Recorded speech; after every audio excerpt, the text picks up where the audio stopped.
ওয়াকার সাহেব ক্ষমতা নিয়ে নিছে আর ইউনূস স্যার অ্যারেস্ট। তো আর সমস্ত ফুল এই ওয়াকার সাহেবকে এবং সেনাবাহিনীকে মানুষ এমন ভাষায়, মানে আমি আর কোনো সেনাপ্রধানকে কথা বলতে দেখিনি, মানে একদম কলিজা ভরে গেছে, মনে হচ্ছে ইয়েস এইরকমই বলা উচিত, কারণ তিনি সেনাবাহিনীকে লিড করছেন আমাদের সেনাপ্রধান the Bluetooth man general Wakeruzzaman. আজকে যে বার্তা দিছে ভাই, এটি নিয়ে প্রায় গভীর রাতে সশস্ত্র বাহিনীর আন্তঃবাহিনী জনসংযোগ পরিদপ্তর আইএসপিআর থেকে একটি প্রেস বিজ্ঞপ্তি পাঠানো হয়েছে, তাদের বক্তব্য তুলে ধরা হয়েছে।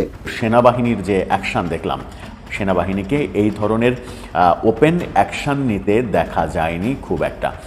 কেন সেনাবাহিনী অ্যাকশনে গেল, কেন পুলিশ গেল না, সেনাবাহিনীকেই যেতে হলো।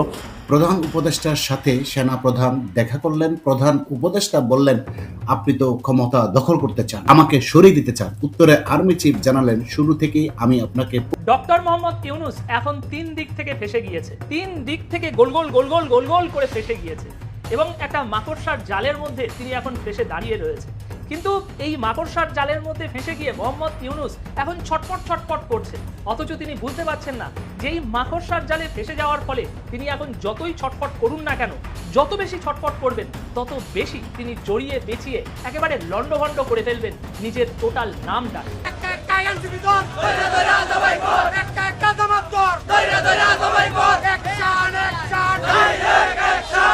আসসালামু আলাইকুম এভরিওয়ান, কি অবস্থা সবার? আশা করছি সবাই ভালো এবং সুস্থ আছেন। প্রতিদিনের মতো আমি ফারুকি ইউটিউব চ্যানেলের পক্ষ থেকে সোহাইব আপনাদের সাথে আছি। আপনারা ইতিমধ্যে ভিডিওর কিছু টাইটেল এবং থাম্বনেল এবং কিছু অংশবিশেষ দেখে জানতে পেরে গিয়েছেন ভিডিওটা কতটুকু গুরুত্বপূর্ণ হতে যাচ্ছে। আপনারা সম্পূর্ণ পুরো ভিডিওটি দেখলে বুঝতে পারবেন ভিডিওটা আরও কতটা তথ্যবহুল এবং গুরুত্বপূর্ণ। সো আশা করবো এক মুহূর্ত না টেলে সম্পূর্ণ পুরো ভিডিওটি আপনারা দেখবেন। সম্পূর্ণ ভিডিওটি শুরু করার আগে আপনাদের কাছে একটা অনুরোধ জানিয়ে রাখতে চাই, যারা আমাদের এই ইউটিউব চ্যানেলে এখনও নতুন তারা অবশ্যই সাবস্ক্রাইব করে একটা লাইক দিয়ে পাশে থাকবেন। সো চলুন শুরু করি, লেটস বিগিন। পরিস্থিতিতে দেশ, সেনাবাহিনী আর কতটা ধৈর্য ধরবে, এই প্রসঙ্গটি নিয়ে আপনাদের সামনে কথা বলবো। ভয়ঙ্কর পরিস্থিতিতে যে দেশ হুমকির মুখে, আসলে ভয়ঙ্করের চেয়ে বলা দরকার যে দেশ এক চরম হুমকির মুখে। আমি গতকালকের এক ভিডিওতে বলেছি যে বাংলাদেশের সমস্ত বাহিনী ধ্বংস করে ফেলানো হয়েছে, এখন সেনাবাহিনীটাকেও ধ্বংস করবার একটি পায়তারা চলছে। এই পায়তারেরই একটা রিহার্সেল হয়ে গেল যদি বলেন যে গতকালকে প্রেস ক্লাবে। এই প্রেস ক্লাবের ঘটনাটি ঢাকা ক্যান্টনমেন্টের প্রবেশ মুখ জাহাঙ্গীর গেটে ঘটাতে চেয়েছিল বরখাস্তকৃত সেনা সদস্যরা, তারা সেটি প্রেস ক্লাবে করেছে। গতকালকে সেনাবাহিনীর সাথে তাদের যে চাকরি থেকে বরখাস্ত হয়েছে, তারা চাকরিতে পুনর্বহালের আবেদন করেছে। সেনাবাহিনী বারবার বলছে, কদিন আগে বিজ্ঞপ্তি দিয়ে বলেছে যে ধৈর্য ধরার জন্য আবেদন করা হয়েছে 8 শতাধিক, বিবেচিত হয়েছে কতগুলো, সব এবং পর্যায়ক্রমে বিবেচনাধীন আছে, এ কথা বারবার সেনাবাহিনী বলছে। কিন্তু তারপরেও পরিস্থিতি উত্তপ্ত করবার পায়তারা চলছে। এর সবকিছুর পেছনে সেনাবাহিনীকে ধ্বংস করারই একটি পায়তারা। দেখুন দেশ কতটা ভয়ঙ্কর আগুনের মুখে, কতটা হুমকির মুখে। এই মুহূর্তে মিলিটারি ট্রেনিং প্রাপ্ত কিংবা প্যারামিলিটারি ট্রেনিং প্রাপ্ত, সশস্ত্র ট্রেনিং প্রাপ্ত একটা বিপুল জনগোষ্ঠী কোনো কিছু সরকারের এবং সরকার কারো ধরাছোঁয়ার মধ্যে নেই, ধরাছোঁয়ার বাইরে। এই যে বিডিআর জওয়ানরা, বিডিআর বিদ্রোহে যারা অংশগ্রহণ করেছিল, সেনাপ্রধান তার বক্তব্যে সুস্পষ্ট করে বলেছিলেন যে বিডিআর বিদ্রোহের সাথে আর্মি জড়িত না, সেনাবাহিনী জড়িত না, এর সাথে জড়িত বিডিআর জওয়ানরাই। তারপরেও বিডিআর জওয়ানদের কিন্তু একের পর এক মুক্তি দিয়ে ছেড়ে দেওয়া হয়েছে, এবং তারা, আমি বললাম যে তারা ট্রেনিং প্রাপ্ত, সামরিক ট্রেনিং প্রাপ্ত।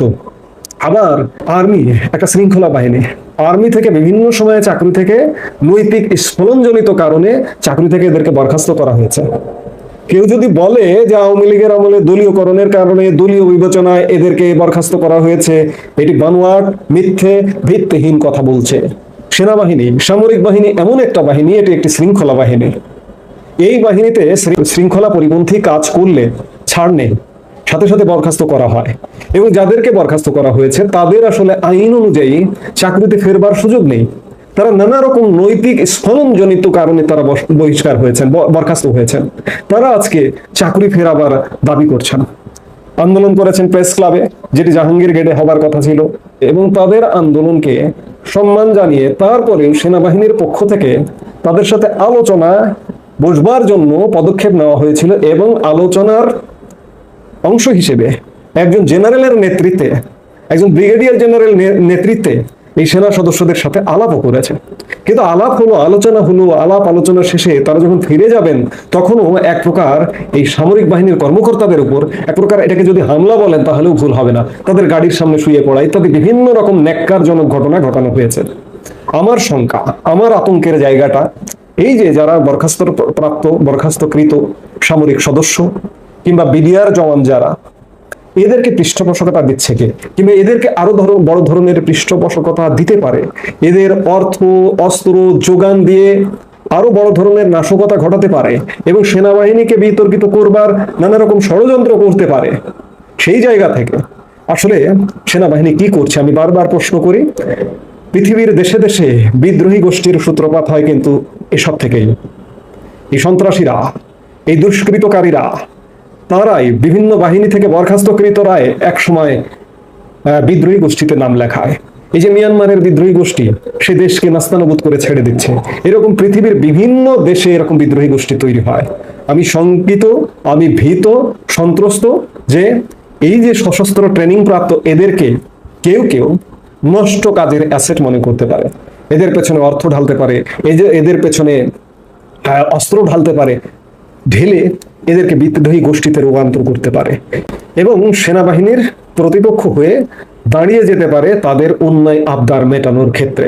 দেখুন, সময়টা এমন হয়ে গেছে যারা দাগী অপরাধী, যারা প্রমাণিত অপরাধী, তারাও আজকে নিরপরাধী হিসেবে প্রমাণ করবার চেষ্টা করছে।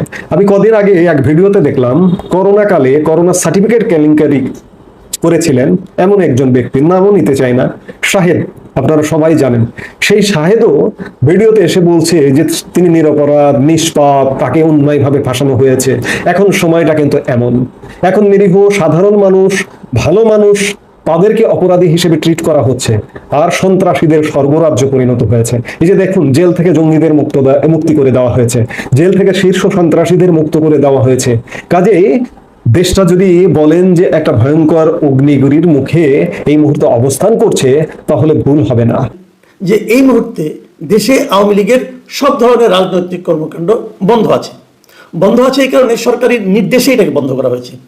সরকার বলেছে যে দল হিসাবে গণহত্যার জন্য আওয়ামী লীগের দায় কতটুকু সেটা একটা বিচার করা হবে ট্রাইব্যুনালে, এবং সেই বিচার যতদিন শেষ না হবে ততদিন পর্যন্ত আওয়ামী লীগ কোনো ধরনের পলিটিক্যাল অ্যাক্টিভিটিস করতে পারবে না। এখন সেই বিচার যদি আগামী নির্বাচনের আগে শেষ না হয় তাহলে আওয়ামী লীগ নির্বাচনে অংশ নিতে পারবে না দলীয়ভাবে, মানে নৌকা মার্কার কোনো প্রতীক আপনারা নির্বাচনে দেখতে পাবেন না। এবং এদিকে নির্বাচন কমিশনে কিন্তু আওয়ামী লীগের যে নিবন্ধন সেটাকে স্থগিত করে রেখেছে। কাজেই ধরে নেওয়া যাচ্ছে আর যদি নির্বাচন হওয়ার আগেই সে ট্রাইব্যুনাল থেকে রায় চলে আসে, যদি রায়টা আওয়ামী লীগের পক্ষে আসে যে আওয়ামী লীগকে নিষিদ্ধ করা হলো না, তাহলে হয়তো আপনারা আওয়ামী লীগকে পাবেন। আর যদি আওয়ামী লীগকে নিষিদ্ধ করে দেয় তাহলে স্থায়ীভাবেই হারাবেন। এটি হলো বাস্তবতা।